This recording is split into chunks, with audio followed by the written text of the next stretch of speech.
नमस्कार, मैं Sumant. Welcome to prep IAS. तारीख 13 सितंबर और हम डिस्कस करेंगे आज दो बेहतरीन क्वेश्चंस।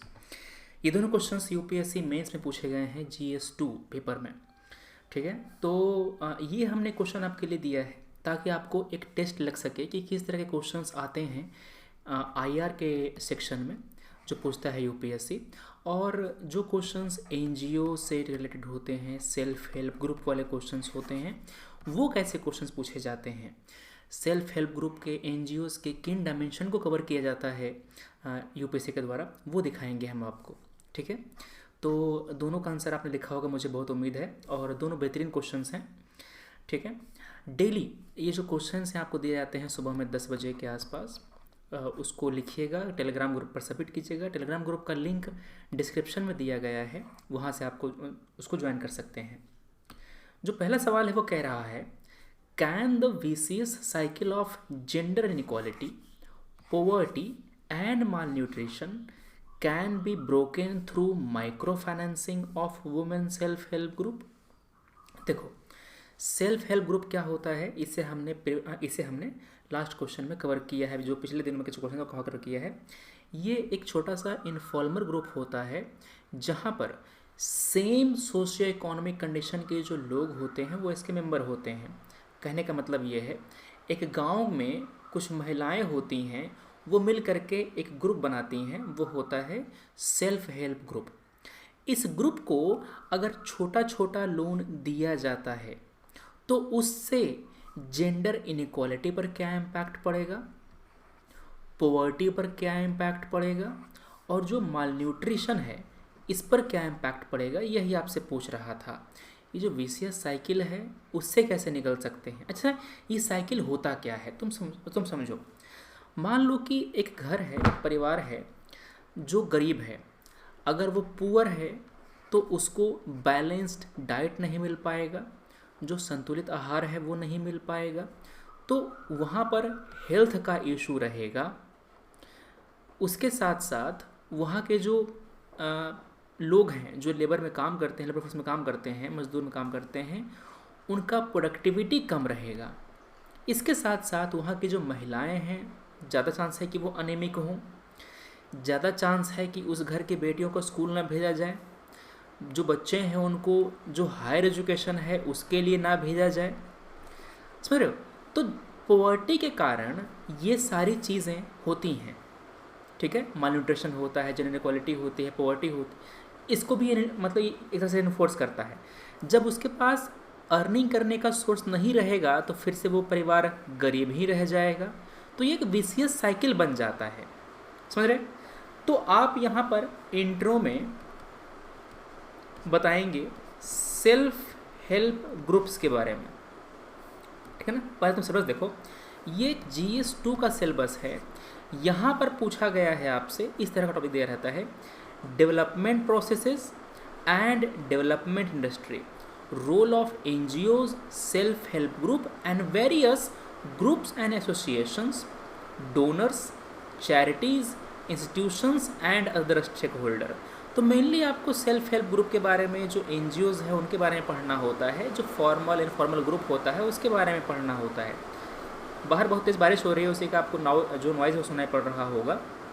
ठीक है ना? तो इनके जो डायमेंशंस होंगे वो हम लोग कवर करते हैं। जैसे कि हमने ये देखा, इस क्वेश्चन के ज़रिए हमने ये कवर करना चाहा कि जो सेल्फ हेल्प ग्रुप हैं उनको अगर फाइनेंसिंग दिया जाए तो उनका इनइक्वालिटी पर, पॉवर्टी पर, माल न्यूट्रिशन पर क्या इम्पैक्ट होगा।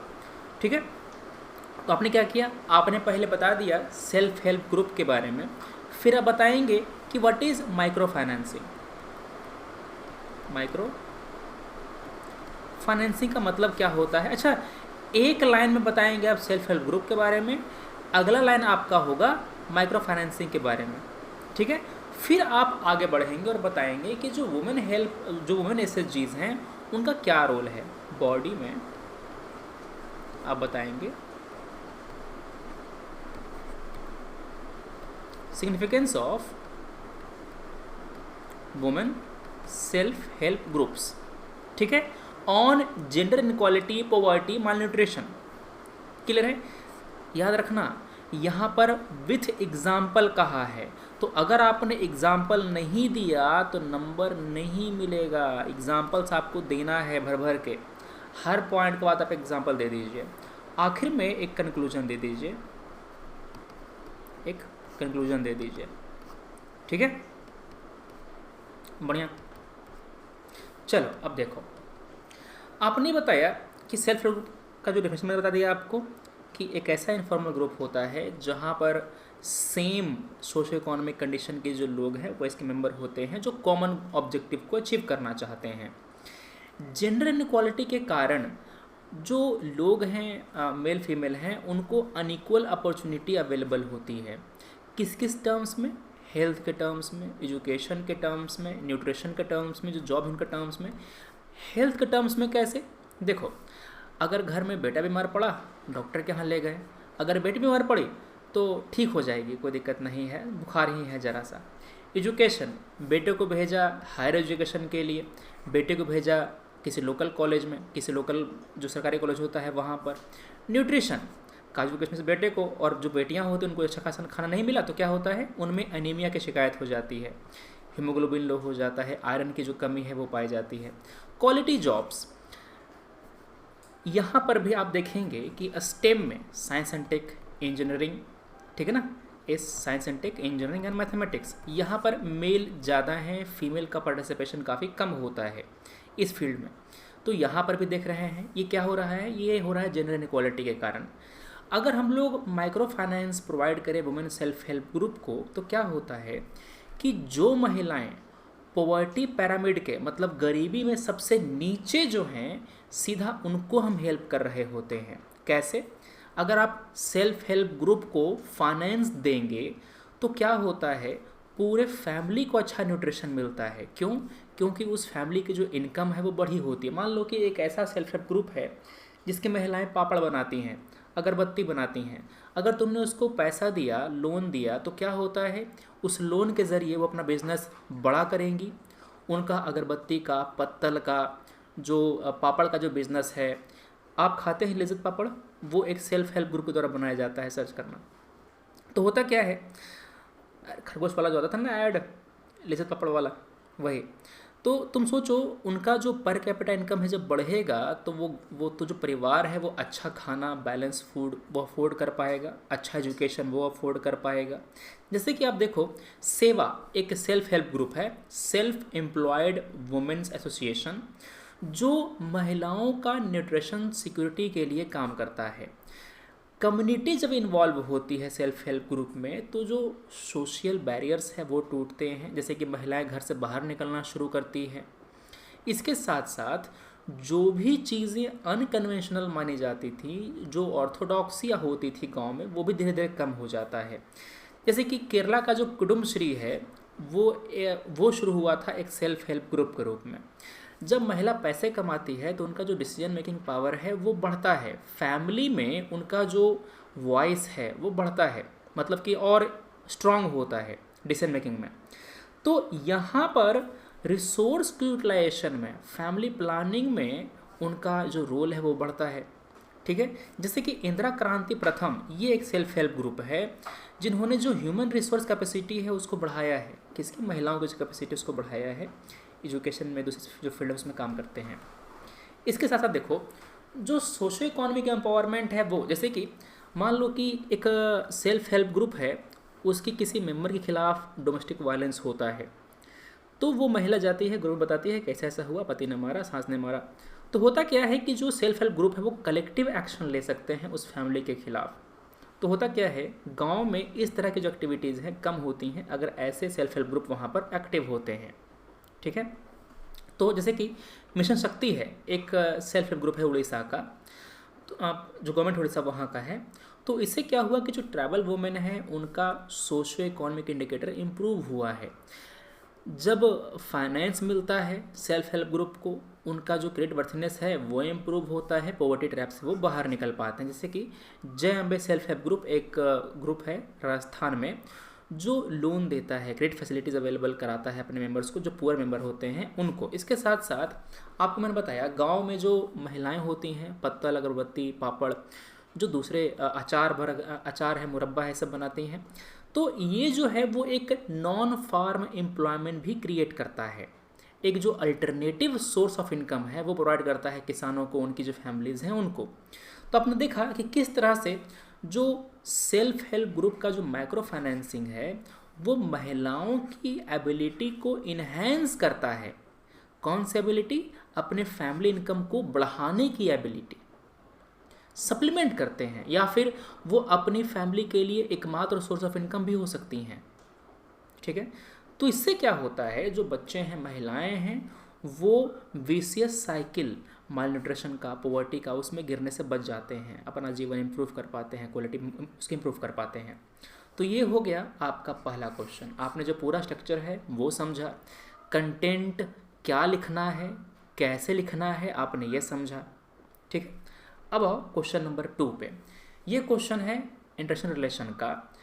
अधिकांश टाइम पर सवाल पूछा जाता है एशिया के बारे में, साउथ चाइना सी के बारे में, Indo Russia relation, Indo US relation, उसके बारे में। का जो अफ्रीका है ना, काफ़ी मतलब उतना फोकस नहीं जाता हमारा उसकी तरफ। जैसे कि हम लोग अफ्रीका से इंटरैक्ट इंडिविजुअली कम करते हैं, अफ्रीका को एज अ कॉन्टिनेंट एज्यूम करके एक ग्रुप से हम लोग नेगोशिएट ज़्यादा करते हैं, तो ये हमारी गलती है। चाइना अफ्रीका के हर नेशन से इंडिविजुअली इंगेज करता है। तुम सोचो, अगर यूएसए एशिया से कलेक्टिवली इंगेज करता तो क्या वो इंडिया को इतना इंपॉर्टेंस देता? नहीं। यूएस करता क्या है, एशिया के जो नेशंस हैं उससे इंडिविजुअली इंगेज करता है। यूएसए पाकिस्तान का रिलेशन अलग है, which is independent from US India relation. इसीलिए यूएस काम कर पाता है इंडिया के साथ भी, और साथ साथ फाइनेंस कर पाता है पाकिस्तान को भी, क्योंकि उसकी पॉलिसी उसने ऐसे बनाई है। वैसे ही हम लोगों को करना क्या चाहिए था कि अफ्रीका के जो नेशंस है उससे इंडिविजुअली इंगेज करते। उससे होता क्या, हमारा जो इन्फ्लुएंस अफ्रीका में बहुत तेज़ी से बढ़ता, अच्छे से बढ़ता। If the last few decades were of Asia's growth story, अगला जो कुछ डिकेड होंगे वो कहा जा रहा है कि अफ्रीका का होने वाला है। इस स्टेटमेंट के लाइट में बताइए कि इंडिया का इन्फ्लुएंस क्या है अफ्रीका में, एग्जामिन करना है आपको। तो चुपचाप आप बताएंगे कि किस तरह से अफ्रीका ग्रो कर रहा है। इंट्रो में बताएंगे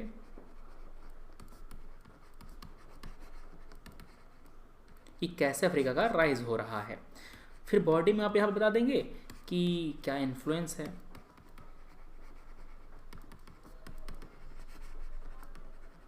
इंडियन इन्फ्लुएंस इन अफ्रीका। यहाँ पे ध्यान सुनना, जो ये इन्फ्लुएंस होगा ये आप हर फील्ड में बनाएंगे।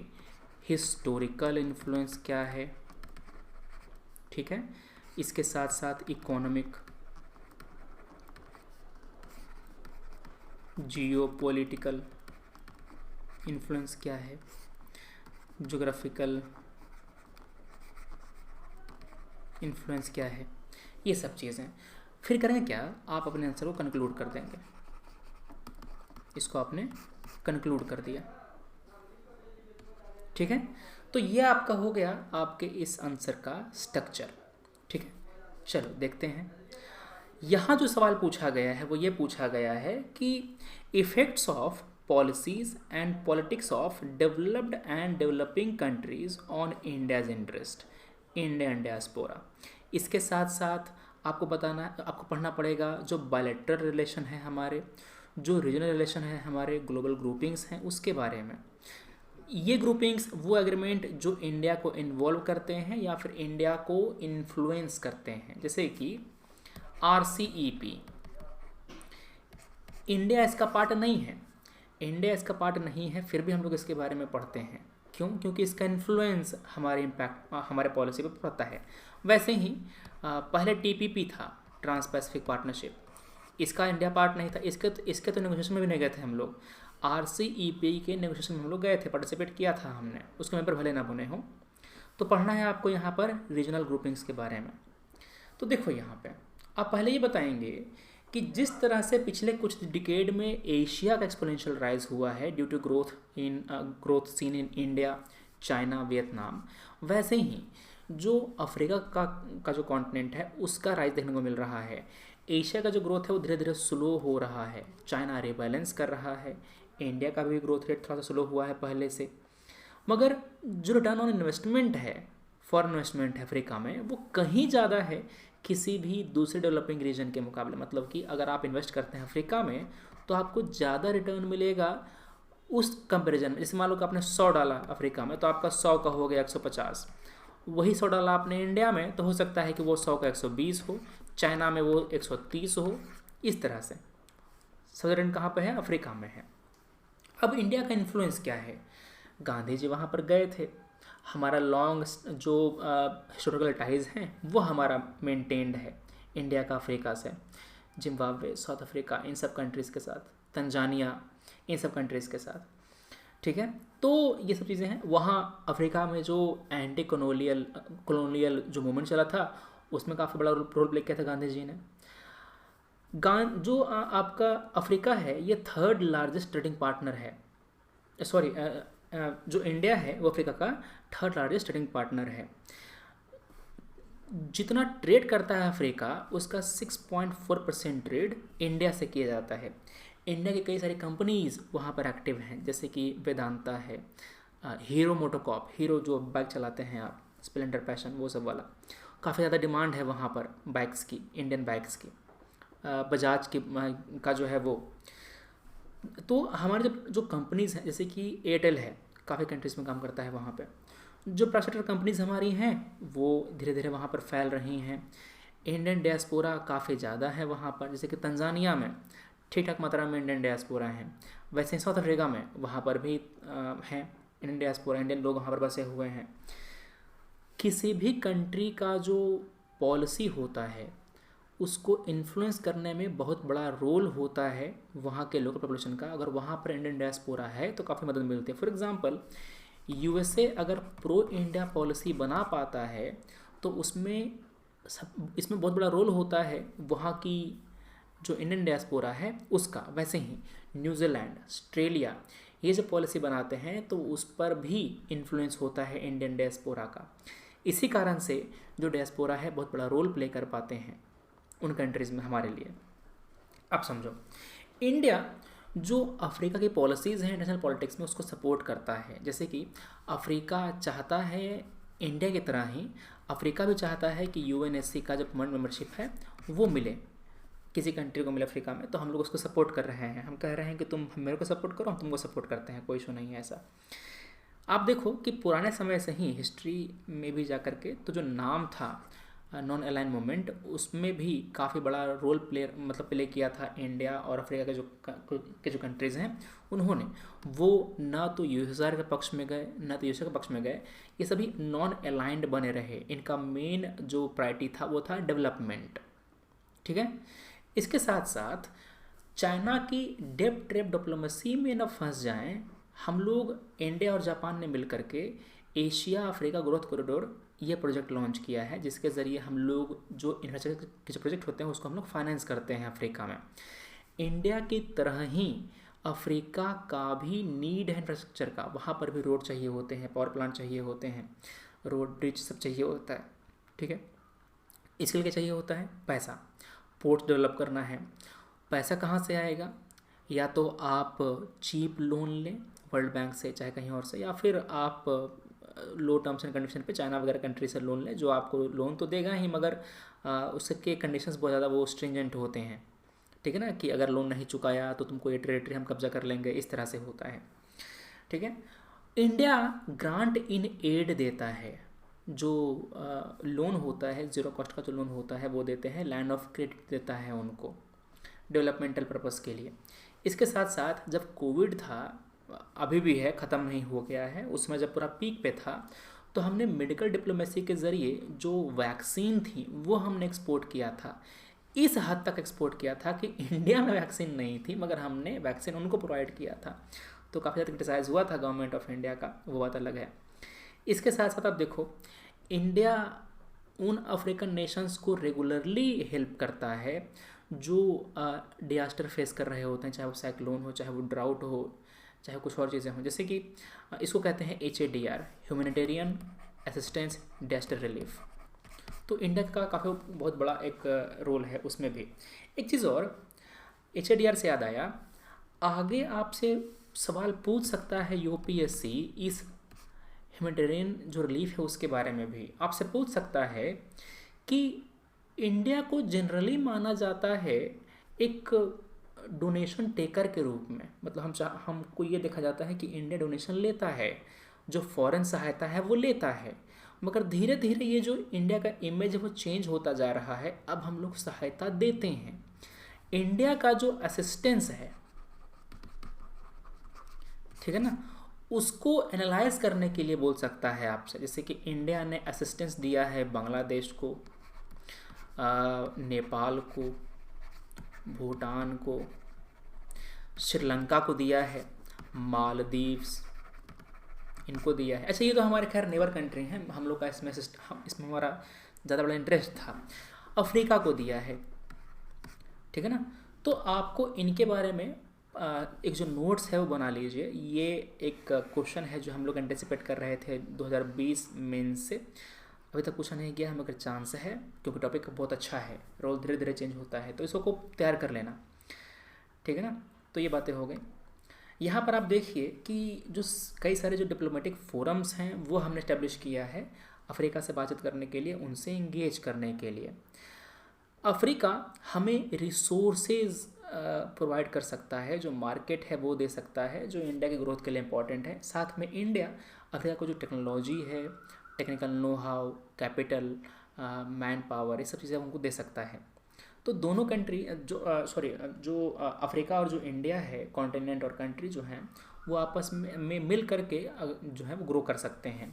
तो यहाँ पर ये आपका हो गया इस क्वेश्चन का स्ट्रक्चर, इस आंसर का स्ट्रक्चर। आपने देखा कि क्या क्या इन्फ्लुएंस था, मैंने आपको पॉइंट फॉर्म में बताया है। आपको करना क्या है, आप जब आंसर लिखेंगे तो इस तरह से डिवाइड करके आंसर लिखिएगा, हिस्टोरिकल, इकोनॉमिक, जियोपॉलिटिकल, ठीक है ना, जोग्राफिकल, या फिर जो दूसरे टाइज हैं उस तरफ से अपना जो आंसर है वो लिखेंगे और इसको सबमिट करेंगे। आप मैच कीजिए कि कौन कौन से पॉइंट आपने लिखा है, कौन कौन से पॉइंट्स आपने नहीं लिखे हैं। जो पॉइंट आपने नहीं लिखा है उसको अपने आंसर के मार्जिन पर लिख लीजिए, ठीक है। तो ये हो गए आपके 2 क्वेश्चंस। बढ़िया, डेली आंसर लिख के सबमिट करना है, ये नहीं कि एक दिन लिखा बाकी दिन नदारत रहे, ऐसा नहीं करना है, ठीक है ना। चलो फिर हम मिलते हैं अपनी अगली क्लास में, अपने अगले लेक्चर में रात में 9 बजे से कल। Thanks for watching, take care, Jai Hind.